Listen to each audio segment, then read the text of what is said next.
One. Alrighty, what's going on, everybody? Shells HD here. This is Wildcard Weekend 2016 season 2017. That is. However, let's get to these games. First off, as you can see on the screen, first game, the Oakland Raiders are at the Houston Texans, and this is an interesting game.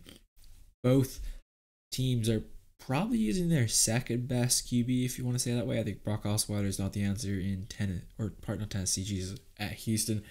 And Connor Cook's definitely not the front runner in Oakland. Both teams renowned for their defense. Oakland are probably gonna have to win this game with their defense more than that, anything else. But both teams are gonna need to win with their defense. I feel. I don't think the offense either side is gonna do well, but I do think Connor Cook's gonna have a good game, better than anything else is expecting. So the line for this game is Houston -4, which has me like, what?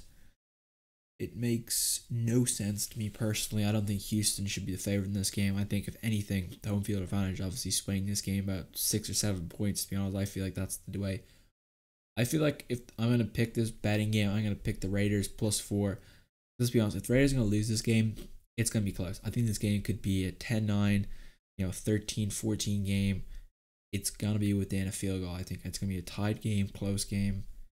None of these sides are going to give up many points, I don't think. I feel like they're going to play disciplined defense. They're not going to give up anything silly. They're not going to give these big, huge chunk plays the other bad defenses give up. So I'm going to take the Raiders +4. And I can't take the Raiders any other way. I think the Raiders are going to win this game. I think they're going to win it by a point or two max. I can't see a scenario where Houston wins it, to be honest. I think Houston's going to win it. It's going to be on some DeAndre Hopkins bomb. I mean, it's going to be like a Hail Mary. He's going to catch some ridiculous pass, and people are going to be like, wow, that's the play of the playoffs. The over-under for this game is 37. I got to take the under on that. That's a pretty standard. I think the under is the ideal goal. Although I do think, to be honest, I think Connor Cook could actually blow that out of the way. I think he can play. I think he's quality. I don't think people realize, I don't know why he's not the backup, because he's better than Matt McGloin. Matt McGloin sucks. The guy can barely throw the football. I mean, he's a miracle he made it through college, let alone even high school. Yeah, that's why I think that game's going to go. I think both defenses, I think Khalil Mack will have a huge day. Clowney's going to have a massive day as Donald Penn is out. I think that's going to be the big difference, is how they block Clowney. I think they're going to have to help the tight end on that side. Kind of game plan the way around that. Give some help to the left tackle. It's basically going to be, I think it's going to be a good game. I feel like it's going to be a defensive showcase. So if you're a defensive fan, you'll definitely enjoy that game. Anyway, moving on to Detroit at Seattle. This game, I think, is going to be a really good game. I hope it's a good game. The line, on the other hand, doesn't really say it's going to be a good game. The line is -8 for Seattle. I think it's a huge line in a playoff game. Detroit, I mean, like Stafford, I think he's like a bipolar player. Like, some weeks he plays amazing, some weeks he plays terrible. Like, he's played much better this week, more consistent. To beat Seattle, I think he's going to share the ball around. I think Golden Tate will probably be matched up with Richard Sherman. I think the key this time is to get matchups with Anquan Bolden, Marvin Jones, and guys you think you have the advantage. If you can get those guys away from Sherman, you got a chance. I think the big question is how Eric Ebron's going to play. He's a huge beast. They need to find something in the running game. You can't win these playoff games with no running game. I think we found that last year with the Patriots in Denver. You need a running attack. You need to be able to run the ball, take pressure off the passing game, and at least give the defense like you're going to fool them into something. Seattle, on the other hand, I mean, Seattle this year have played amazing. I think the game in New England, they played absolutely out of their minds. They're fantastic. And then there's games they just don't play as well as they should. I think they are going to miss Earl Thomas hugely in the playoffs. I think there's no doubt about that. But Michael Bennett, I think, is a beast. I think Bobby Wagner is the best linebacker in the league. Cam Chancellor is a bad boy. And I think Richard Sherman, without a doubt, is the best press corner in the league. I mean, there's no question about it. How they play against them, I don't really know how Seattle are going to do this, but I think Seattle's going to play their usual tough defense. I think they're all going to turn up for once. I think Michael Bennett's going to be unblockable as per usual. So have a fun day, Detroit Lions O-line, because he's an absolute monster. So that should be good. Detroit in defense, I think they need Darius Slay to come back and play well. He had a hamstring strain, I believe, so he needs to come out and play aggressive. He needs to take away. You say with Doug Baldwin, pretty much. I think Jimmy Graham is the X factor for Seattle. When they get the ball to Jimmy Graham, they play well. When they don't, they're just a complete different team. And I think they need to find something in the running game. I think Rawls, Alex Collins need to find something. No CJ Procise just yet. He'll come back probably later in the playoffs. He's a huge miss for them. And of course, obviously, Marshall Lynch gone as well. They beat that. And of course, they let go Christian Michael, which was the stupidest decision ever. So anyway, I'm going to pick the Seattle. I just feel like Russell Wilson will do enough in this game. I think Seattle will definitely win. I think Seattle will also cover the spread in this one. I feel like they'll get the 8 points. I think they'll win by 9 or 10. It'll be coming down a fourth quarter drive where Seattle scores a field goal and they put out a reach or something like that. But then again, I think this is a stay away game, to be honest. I don't know. It's a tough one because Stafford can just throw those wacky plays. If it was 7, I'd be very tempted by it, but I think 8's a little too far. Yeah, I'm going to stick with 8. I'm going to go for it. Heck, anyway, let's go for it. We're taking -8. We're going to go for it. We're just, we're going to take the risk. We're going to take the risk. The over on this game is 43.5, and I'd probably take the over, although I'd suggest I stay away from that. I think it's a little too aggressive. I think if you're going to bet the under on that, you want it about 45. Vegas knows best, so I'm gonna say the over. Okay, Sunday's games now. Let's move on to them. Miami at Pittsburgh. This is an intriguing game, and I think this is the one game that I'm really I don't know what's gonna happen in this game. So Miami, I mean, they're the kind of the surprise out for this year. Ryan Tannehill's out injured this game. They got Matt Moore, so intriguing how he's gonna play. I think he's one of the best backups in the league. There's no reason why Miami's defense isn't built to win this game. They definitely should put pressure. I mean, you just don't give up big plays to Antonio Brown. You keep Le'Veon Bell in check. There's no reason why they can't win this game. Steelers, on the other hand, I feel like they just need to go with what they do best, and let's get Le'Veon Bell carries and get the ball to Antonio Brown. I think their tight ends are good as well, like Davius Green, Jesse James. I think they got big X factors. Defensive-wise, I think the Steelers' defense is definitely weak in places. It definitely has problems. I think they definitely just shore it up a bit more in the offseason. Some rookies playing cornerback. And back there at safety, Sean Davis, Maryland, Artie Burns from Miami. So they got some pieces there. I think 10.5, the spread here, for the -10.5 for the Steelers is a joke. I think that's just a ridiculous number. This game is going to be tight. It'll be at least 4 or 5 points in it. So I'm going to take the Miami on the spread, but I'm going to take the Steelers to win this game. I just don't believe Miami can win this game the full way. They could, but I feel like they make enough mistakes where they won't win it.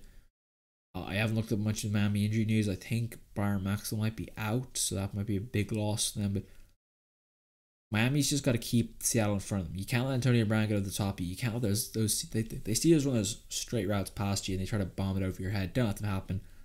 Make them do the little short plays. Make them earn every round. Make them 15, 20-yard drive, 20-play drives.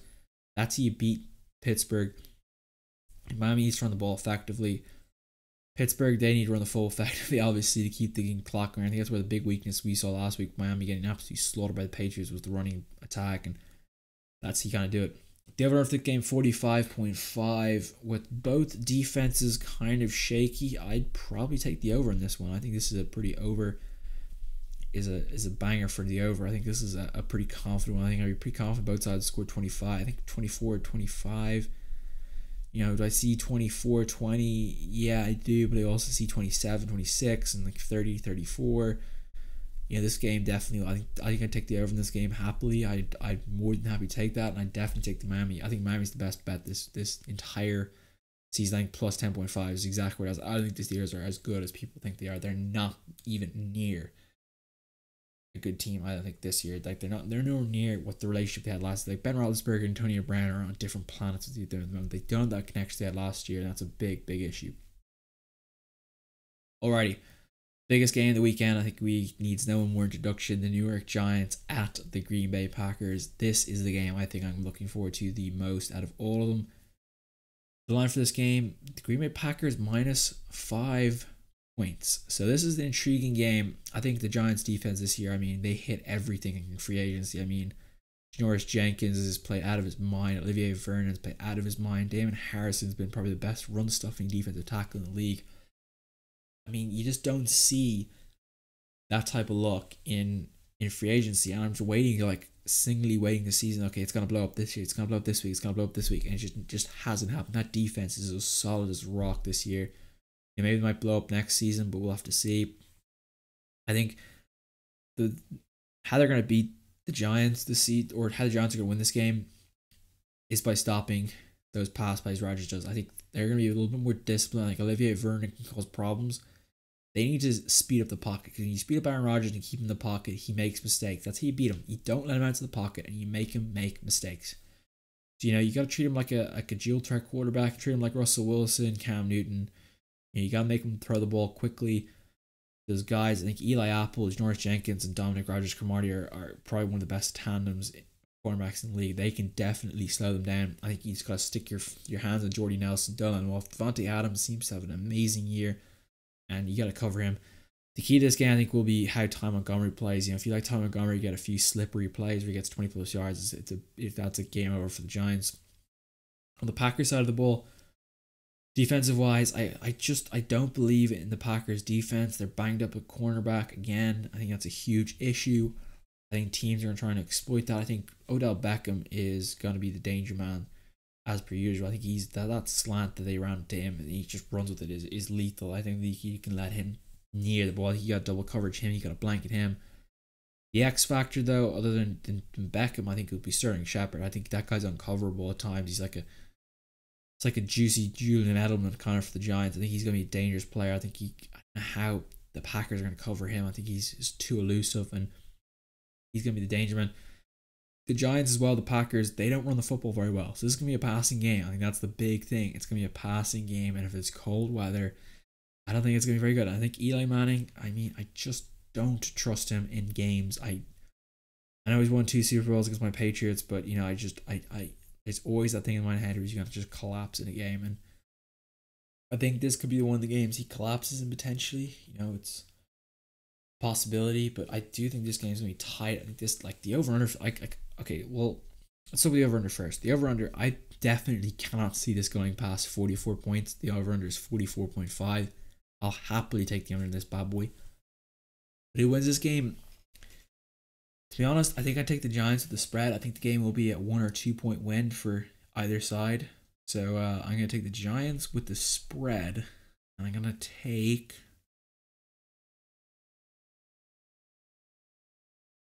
Oof, this is a lot harder than I thought. I think I'm going to take... Yeah, I'm going to take the Giants both ways. I'm going to take the Giants plus 0.5, and I'm going to take the Giants as well. I think the Giants are going to win this game. I really do.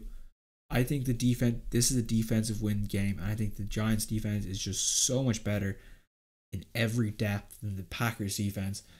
The Giants win this game with their defense. That's what it's going to be. The Giants are going to play lockdown. It's going to be it could probably be 10-9. I think the Giants will win.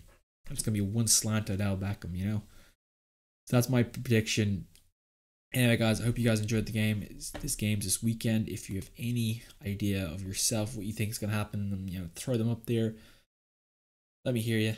I want to see what you guys think, what you think of my picks. Do you agree, disagree? Of course, I'd love to hear you guys in the comment section below. I love a bit of arguing, or a bit of debating, should I say. Sports picks are good. Gambling's a bit of fun.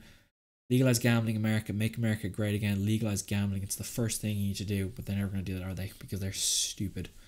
But anyway, legalize gambling. I'll see you guys next time. Peace out. Have a good one. Thank God NFL playoff football's here. I've missed it. Peace out.